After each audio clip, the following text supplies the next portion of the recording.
এক ব্যক্তি আল্লাহ রাসূলের কাছে আসলেন।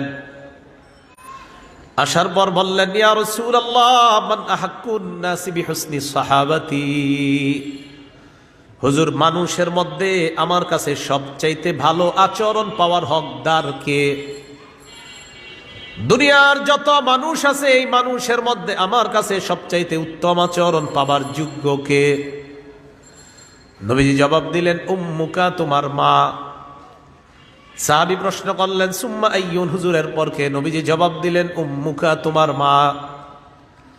সাহাবী প্রশ্ন করলেন, সুম্মা আইয়ুন, হুজুরের পর কে? নবীজি জবাব দিলেন, উম্মুকা, তোমার মা।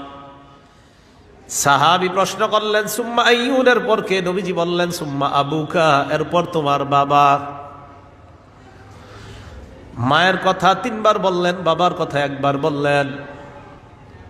মা এমন তিনটা কষ্ট পায়, বাবা